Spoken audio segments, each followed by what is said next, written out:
Olá, conversadores e conversadoras de elevador, sejam muito bem-vindos, sejam muito bem-vindas a mais um episódio aqui do Conversa de Elevador, esse canal, esse espaço criado, idealizado, produzido, pensando em você, que atua no segmento de elevadores ou que quer começar a atuar aqui com a gente e quer desvendar todos os segredos comerciais das empresas que vendem elevador, que fazem a modernização de elevador e a manutenção desses equipamentos. É isso mesmo, esse espaço aqui é para isso, é para a gente abrir todas as gavetas. E hoje a gente vai começar falar de um tema que é recorrente nas conversas que eu tenho com as equipes que atuam no nosso segmento, que é gestão de conflitos, né, gente? Quem está na área comercial sabe que a gente está o tempo todo gerenciando conflitos internos e externos. E por isso eu resolvi trazer duas partes sobre o meu treinamento de gestão de conflitos e gestão de conflitos para liderança aqui para o canal. Então, hoje, nesse primeiro episódio, a gente vai falar sobre os tipos de conflito e da onde eles nascem. E no próximo episódio, semana que vem, a gente vai falar sobre as etapas da evolução dos conflitos e algumas ferramentas que a gente tem à disposição para poder fazer essa gestão aí. Espero que esse conteúdo, que é mais curtinho, te ajude a se alertar aí em algumas situações que a gente já tem conflitos sendo instalados e a gente nem percebe, empurra com a barriga e aí quando vai ver tá difícil para poder fazer a gestão. Se a gente começa antes, com certeza ajuda muito mais.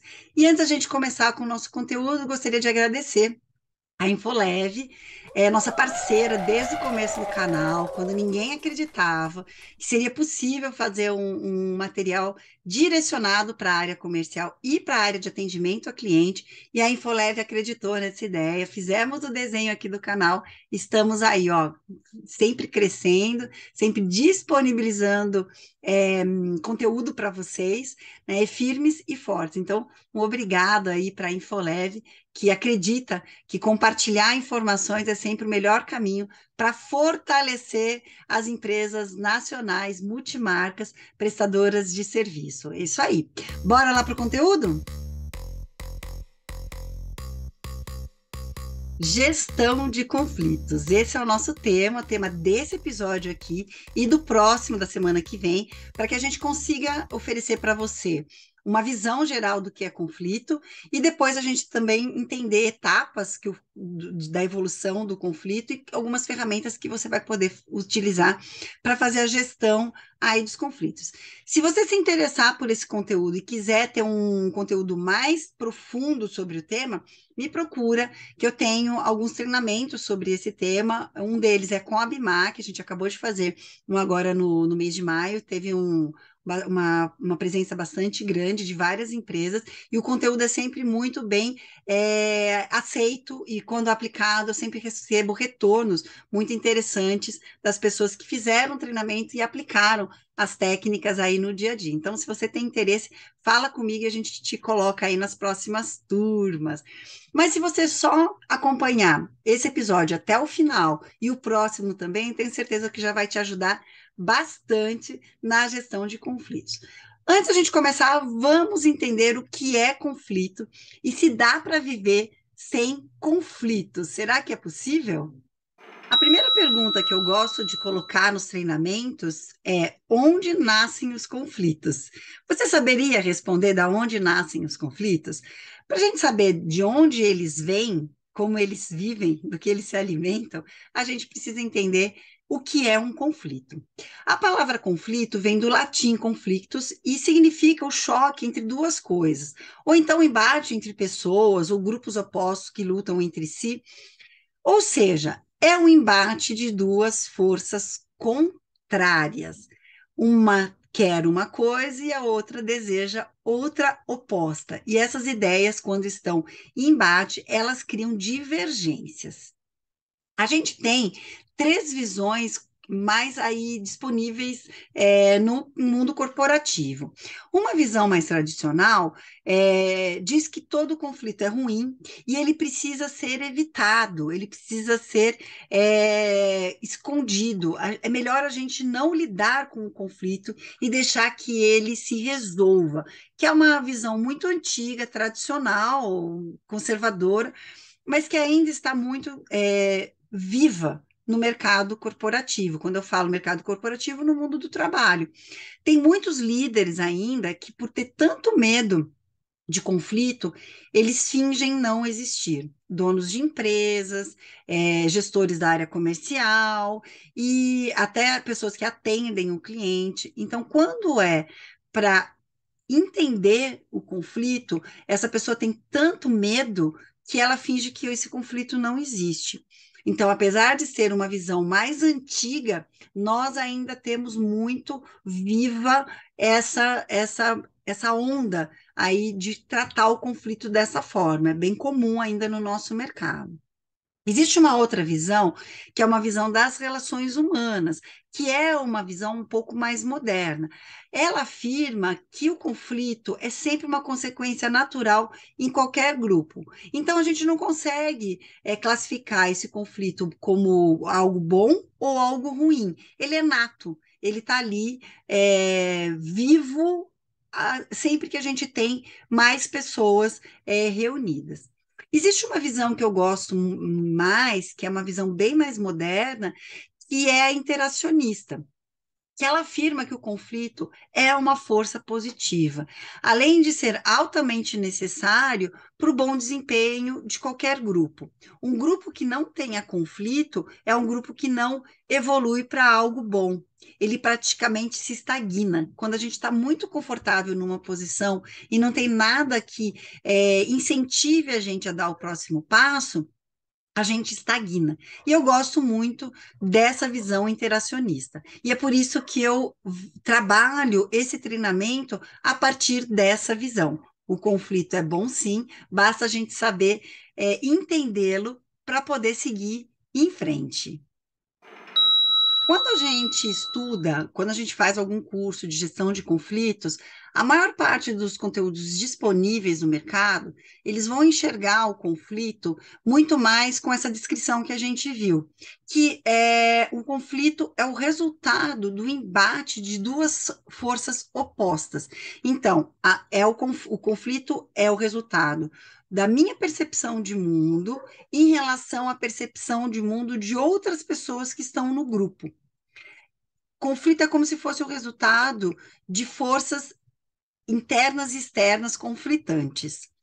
No meu entendimento, o conflito ele nasce muito mais do nosso lado interno, das nossas emoções, do nosso cérebro afetivo e que guarda memórias do passado, do que fruto de algo externo.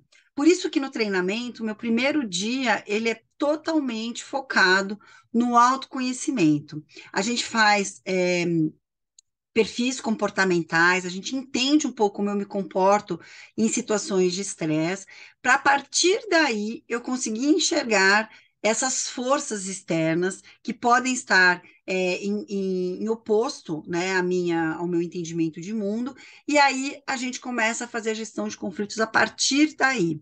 Se a gente pensar que conflito só surge do mundo externo, a gente vai ter uma visão míope do que é conflito e como eu consigo interagir e fazer essa gestão de conflito. Então, vamos dar uma olhada nos três tipos de conflitos que nós temos aí nos rondando. O primeiro tipo de conflito, que eu entendo que é o mais importante, é aquele que a gente precisa trabalhar bastante para depois dar outros passos, é o conflito intrapessoal. O que é o conflito intrapessoal? É aquele conflito que eu tenho comigo mesma. Por isso que nos treinamentos a gente começa com ferramentas que permitem me apresentar informações sobre como eu me comporto, principalmente quando eu estou sob estresse, alta demanda de trabalho, situações que me tiram um pouco do minha zona de conforto. A partir desse momento em que eu consigo perceber quem eu sou e como eu ajo, eu começo a perceber que muitos conflitos nascem divisões ou de posicionamento ou de comportamentos que eu tenho que são contrários aos meus propósitos, às minhas crenças, aos meus valores. Sou eu em conflito comigo mesma. E muitas vezes eu pego esse conflito que eu estou lidando comigo mesmo e extrapolo para o mundo externo, que aí é o interpessoal, é o conflito entre eu e outro indivíduo. Eu tenho uma posição e eu encontro uma pessoa que tem uma posição diversa à minha. Se eu não me conheço, se eu não entendo por que eu estou naquela posição, dificilmente eu vou conseguir encontrar portas, encontrar alternativas para dialogar, negociar com outro indivíduo. Por isso que é tão importante eu começar com a parte do intrapessoal. A gente praticamente passa o primeiro dia inteiro só lidando com o conflito intrapessoal. Para, na sequência, quando eu entender o interpessoal, eu enxergar o conflito interpessoal como algo positivo. Se eu tenho uma equipe, se eu tenho um grupo, se eu tenho pessoas que pensam diferente de mim e eu sei por que que eu penso daquela forma, eu vou dar oportunidade de aprender com essas outras pessoas e até de ensinar para essas outras pessoas a minha posição. E essa troca é muito positiva, principalmente dentro das empresas. E aí a gente vai para os conflitos organizacionais, que são os conflitos entre departamentos ou até entre outras empresas, né? Então, conflitos que eu tenho com o fornecedor, um conflito que eu tenho com o prestador de serviço. No nosso caso, a gente tem muito prestador de serviço, mão de obra de montagem, mão de obra para executar algum tipo de reparo que é bem específico, fornecimentos, por exemplo, agência de marketing que atua para a gente, a empresa que fornece uma mão de obra terceirizada, como recepcionista, alguma coisa assim. E esses conflitos organizacionais, eles são muito importantes que eles sejam resolvidos através de ferramentas de gestão de conflito.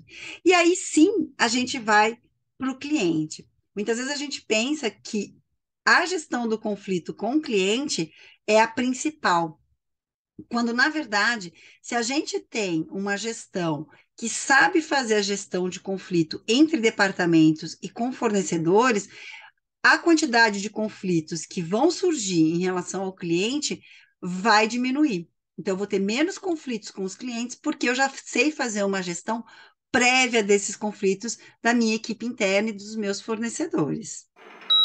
Agora que nós já entendemos onde nascem os conflitos, né? Os conflitos nascem dessa interação entre eu e eu mesma, eu e outro indivíduo, ou eu e o grupo.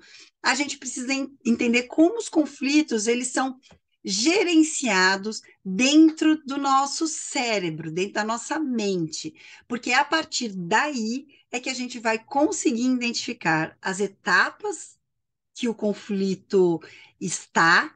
Então, se ele está numa primeira etapa, se ele já está evoluindo, se ele já está sendo percebido, se eu já posso começar a fazer a gestão desse conflito.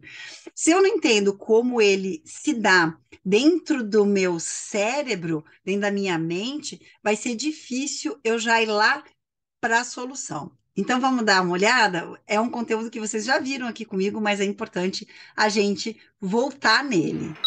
Gestão de conflito tem tudo a ver com inteligência emocional. Se eu sei fazer a identificação das emoções que estão naquele momento que eu estou sentindo, se eu consigo fazer a gestão da minha emoção, consigo entender a minha motivação de estar naquele conflito, já vai ser um bom passo para que eu possa fazer uma boa gestão de conflitos. Mas para a gente poder falar de inteligência emocional, a gente precisa de diferenciar o que são emoções e o que são sentimentos. Então, rapidamente, emoções são aqueles sinais que o nosso corpo dá para a gente, dizendo que ali existe alguma situação de alerta. Uma boca seca, um coração acelerado, arrepios, uma perna bamba, mãos geladas, né? Então, aqui eu coloquei uma lista de reações físicas que indicam que eu estou sendo afetado por alguma situação. Essa situação pode ser externa, então visualizei alguém entrando na sala e que aquilo demonstra que pode ter um conflito, mas antes disso, é muito importante perceber que eu tenho um conflito intrapessoal. Muitas vezes eu tenho essas reações físicas que são desencadeadas por pensamentos contraditórios dentro da minha mente. Então, quando eu sinto essas sensações físicas, é bom eu estar atenta e buscar uma tradução do porquê que eu estou sentindo aquilo. E aí a gente parte para o sentimento. Então, se eu tenho pensamentos que estão me indicando alguma situação física, nossa, passou algum pensamento que eu não identifiquei e eu senti um enjoo, um engasgo, alguma coisa parada na garganta. Opa, por que que eu estou sentindo isso? Ah, eu estou sentindo medo de enfrentar uma situação XYZ. A partir do momento que eu traduzo isso em palavras, então aquela reação física, que é emoção, foi traduzida, isso passa a ser um sentimento. Por que que é tão importante a gente falar sobre isso na gestão de conflitos? Porque a gente volta naquele desenho que eu adoro também trabalhar nos meus treinamentos e aqui também com vocês nas palestras da Infoleve. Nosso cérebro, basicamente, vai processar todos os nossos pensamentos, todas as nossas situações vividas, rapidamente por essa parte do cérebro aqui, que é onde a gente guarda as nossas emoções, os nossos afetos, as nossas memórias. Então, antes de eu raciocinar com essa parte, que é uma parte mais moderna do nosso cérebro, que é onde estão os pensamentos racionais, eu vou interpretar o que está acontecendo por essa estrutura que ela é muito mais emocional. Por isso que a gente fala que para a gestão de conflitos é importante eu ter inteligência emocional. Eu preciso perceber e entender que mesmo eu sendo uma pessoa super racional, analítica, que penso antes de resolver algum problema, de qualquer forma, o meu cérebro emocional, que é essa parte aqui mais de baixo, ele vai estar processando aquela informação de forma muito rápida e vai estar me dando gatilhos emocionais para que eu tenha informações afetivas do passado, experiências do passado, para que eu possa atuar de forma racional. O meu racional sempre estará contaminado das minhas emoções. Isso é muito importante que a gente tenha essa clareza. Então, desconfie de treinamentos, de coaches, de mentores que te levem a fazer uma gestão de conflito só baseada na parte racional do seu cérebro. Lembrando que a parte emocional e afetiva, ela tem uma velocidade de processamento de informações muito mais rápida do que a nossa parte racional. Então, eu preciso entender como que aquele conflito está me impactando, o que que eu sinto em relação àquele conflito, para a partir desse passo eu tomar uma atitude de como eu vou fazer a gestão daquele conflito. Se eu não consigo me localizar, se eu não consigo me enxergar ali naquela situação, dificilmente eu vou conseguir encontrar a melhor ferramenta, a melhor alternativa, a melhor porta de solução daquela situação. Uma das ferramentas bem interessante para a gente poder começar a trabalhar essa parte da autopercepção, do autoconhecimento no mundo corporativo, é esses que ajudam a gente a entender o nosso perfil comportamental. Um deles é o DISC, que eu utilizo nas minhas mentorias e nos meus treinamentos, até o DISC gratuito que a gente encontra na internet. Quando a gente tem um profissional que entende um pouco mais dessa interpretação, vai ajudar a gente a entender por que eu tenho conflitos internos, mesmo sendo uma única pessoa. Quando eu recebo a possibilidade de uma promoção, por exemplo, uma parte de mim pode estar muito motivada, com muita vontade, totalmente empenhada assumir essa promoção, as minhas novas tarefas, mas uma parte do meu cérebro pode interpretar isso como uma coisa ruim. E aí eu fico em dúvidas se eu aceito essa promoção ou se eu fico onde eu estou. Maior parte das vezes a gente vai tentar traduzir essas duas opções em pensamentos racionais. Mas o que está influenciando a eu assumir esse novo desafio, eu assumir ficar onde eu estava, é muito mais uma parte emocional. É aquela nossa parte de baixo do cérebro que vai estar o tempo todo trabalhando com muito mais velocidade do que a nossa parte racional. Então é importante a gente se conhecer, a gente entender como que nós estamos naquele momento em que os conflitos estão surgindo. Então, essa primeira parte desse nosso encontro, aqui a gente falou desses três tipos de conflito, e no próximo encontro, semana que vem, a gente vai falar dos estágios do conflito e as possíveis ferramentas que a gente pode utilizar para dar conta de fazer uma boa gestão de conflitos. Espero que você tenha gostado desse conteúdo. Como eu sempre falo, se inscreva no canal, indica o canal para pessoas que você conhece. Quem se inscreve no canal, curte, comenta, me ajuda muito, porque afinal de contas, é através dessas pessoas, dos telespectadores, olha como eu tô chique, é que a gente consegue entender se o nosso conteúdo faz sentido, se é isso mesmo que vocês querem, e outros conteúdos que podem surgir aqui. Então, essa é a dica. Se você acompanha o canal, segue, indica, comenta. Se você ainda não segue, porque é no YouTube, você não tem muito tempo para ficar olhando o conteúdo, vai para o Spotify. Lá a gente tem o mesmo conteúdo disponível em áudio para que você possa ouvir enquanto está dirigindo, lavando louça, cuidando da casa, correndo, indo fazer uma atividade no parque ou na academia. Eu faço muito isso, ouço muito podcast enquanto eu faço minha atividade física. É isso aí, gente. Até semana que vem. Tchau, tchau.